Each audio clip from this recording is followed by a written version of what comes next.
Hello and welcome, ladies and gentlemen, welcome back to the channel. I'm your host Fable1 as usual, and today we're gonna try something new on the channel. Meme review! No, unfortunately no meme review, but it's kind of the same. In this weapon review, we're gonna talk about the standard assault rifle you get if you want to play the medic as an NSO, so the new robot faction. This weapon, ladies and gentlemen, is called the NSX Yumi. If you've been watching one of my videos lately, then you probably have seen me playing as well with the Yumi, and well, what I do in these videos is I get the best parts of the fights, and you guys really miss the deaths, and yes, there are numerous amounts of deaths. So after erection with the Yumi, I think it's finally time for me to review what is good, what is bad, and how you should play with the Yumi. Before we jump to my opinion, I want to share some hard numbers. First of all, it's very important to note that there is only one fire mode, and that mode is the 5 bullet burst. By default, the Yumi carries a 30 bullet magazine, so what this means for you in practice is that you can fire 6 bursts of 5 bullets before you have to reload your mag. The damage per shot is 167 at 10 meters and 125 at 90 meters. So again, what this means to you in practice is that you need 6 bullets on 10 meters, 7 bullets between 11 and 55 meters, and 8 bullets to kill somebody on 56 plus meters. That is though with default armor. If your opponent is using nano weave, well, then it takes at least 8 bullets between 0 and 29 meters, 9 between 30 and 36 meters, and finally for 64 plus meters, you need at least 10 bullets. This, by the way, is accounting for only body shots, so no headshots included, but you see, you will always need a second burst if you only hit body shots. Finally, this gun has a fire rate of 240 rounds per minute. However, there is a little quirk with the Yumi. After you press the trigger, there is a 0.25 second firing delay. When that is done, you will fire a bullet every 0.06 seconds. After the burst is completely done, there's also the 60 second refire time between the shots. But okay, if you ask me, these are all the important weapon statistics of the Yumi. If you want to see more statistics in weapon reviews in the future, please let me know in the comments down below. But personally, I think it's way more important to talk about how it really plays with the gun than how it plays in theory. So I will try to show you how it really is. I'm not going to play though with a bare bones Yumi. I will do need some attachments. The Yumi has access to a variety of different scopes, ranging from the 1x to the 3.4x, but also the HS and V scope. I had this feeling that this gun works perfectly with mid-range fights, so I personally went with the 3.4x scope.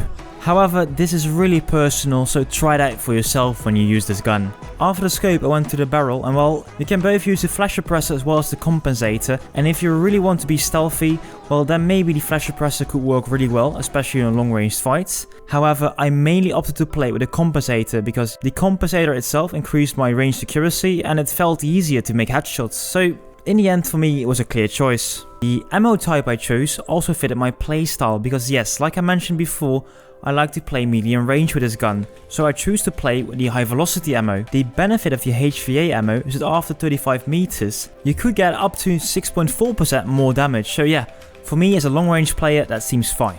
However though, if you want to play short range Yumi, and you keep your targets within 35 meters, well in that case the soft point ammo would be the winner. Finally, we got some more attachments on the rail. On many other weapons you would probably choose to play with a forward grip. However, the Yumi does not have that much recoil, so I actually prefer to play with one of the other attachments. I primarily went with the underbarrel grenade launcher, but what you could also do, for example, is play with the extended mag, so you have one more burst. Or you could play with a dark light flashlight if you're really getting annoyed by infiltrators and you're playing up close Yumi. Or what I think is a really fun combination, you play with the underbarrel smoke launcher, and you use also the night vision scope on your Yumi. With the night vision scope, you can see through the smoke all your enemies, so that really changes up your gameplay, and I think that's kind of fun. In general though, the underbarrel grenade launcher is just never a bad choice. But beware though, if you want to see the explosion of the grenade of your grenade launcher, there needs to be a certain distance between you and the target, because otherwise there won't be an explosion, and if you hit your opponent within this non-explosive range, you will only inflict minor damage. But well, what if you create enough space between you and your target and it will explode? Well guys, then it's GG, it's a one-hit kill. To be honest, I actually think that the underbarrel grenade launcher is the thing that made the Yumi bearable to me. Please allow me to tell you a bit about the gunplay of the Yumi. Like I mentioned before, there is a 0.25 seconds delay between when you pull the trigger and when you see the first bullet come out of your mag. If you're used to play with automatic weapons like me, like with, I don't know, for example the Pulsar or the NS11, well then it's really strange that you have such a big delay between when you pull the trigger and when you see the first shot fired. My initial thought was, okay, I need to get used to this. But I can tell you, after 1200 kills with the Yumi, you don't simply get used to it. It could be me, but I've played with multiple burst rifle weapons in other games and I don't remember having such a long delay between pulling the trigger and seeing the shots fired. For example, if you have ever played PUBG, you've got the M16 over there and there's also a burst weapon, but well, that reacts immediately. In a shooter where your life can be over in a matter of seconds, well, that 0.25 seconds might be crucial, so at least take that into account. Anyway, after you waited for 0.25 seconds, you see your burst, and well, the burst is amazing. 5 very fast shots, and there is little to no recoil. It all feels very controllable, and I think that's one of the strong points of the Yumi. Especially if you manage to hit headshots, because then your opponents will melt like snow on a summery day. And it kind of feels like you're playing a bolt action rifle because it just goes so fast. However, and this is one of my main pain points, once you don't hit headshots and you need a second burst, well then it might take a bit too long. If you miss your complete first burst, then you probably need a second and a third burst as well. But probably you won't even manage to get a third burst off because you're already dead. Once you fire the first burst, the enemy is aware of your positioning, and when he turns and he sees you and you're pretty close or maybe even a medium distance, then probably he will have an aim and he will just start to shoot. This is mainly opinion, but if you want to play with the Yumi, you need to be fairly certain that you have a decent aim. The Yumi is very unforgiving in missing shots, unlike an automatic weapon. There's also the second problem with the gun. If you start to burst, you can't stop the burst while you're busy shooting. Let's assume you are shooting at an enemy and you're zoomed in. However, you notice somebody else is shooting you as well, so you want to go back and get some cover. Unfortunately, whilst in the burst mode, you can't zoom out, and it also means you can't sprint. With the 0.5 movement ADS speed, it is not really easy to go back to cover using the Yumi. So what ended up happening a lot with the Yumi, I was like for 50% behind the wall, but 50% safe is also 50% unsafe, and that killed me a lot.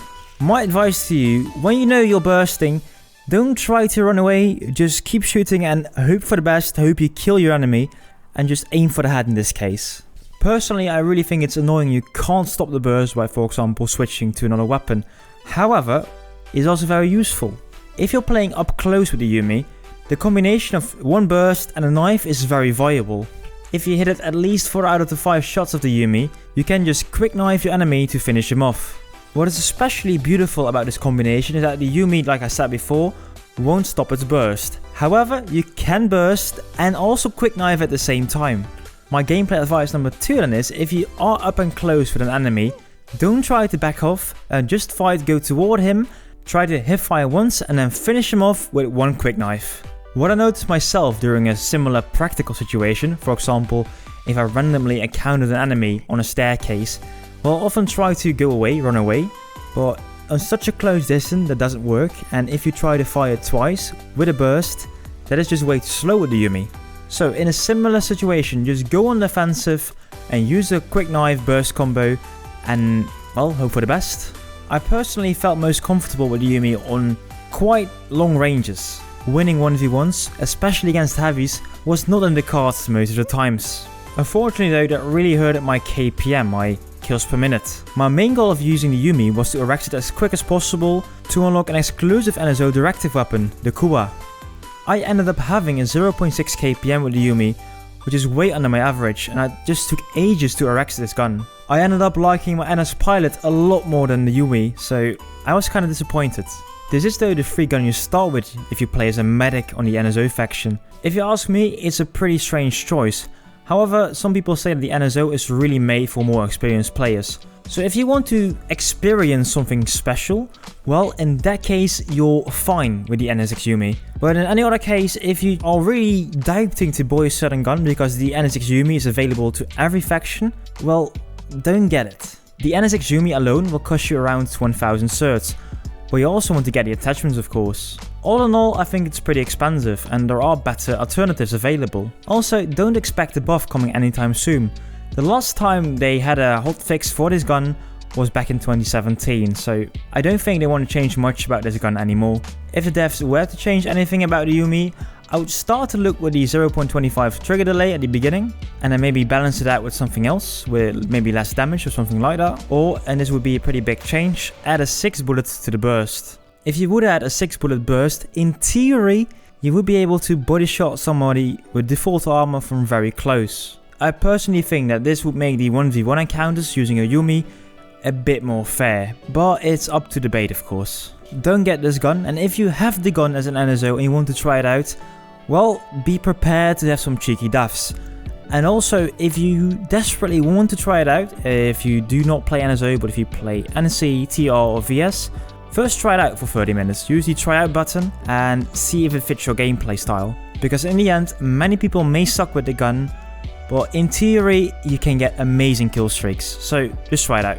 But that's me, that's Faber1, and I will see you soon with some more content.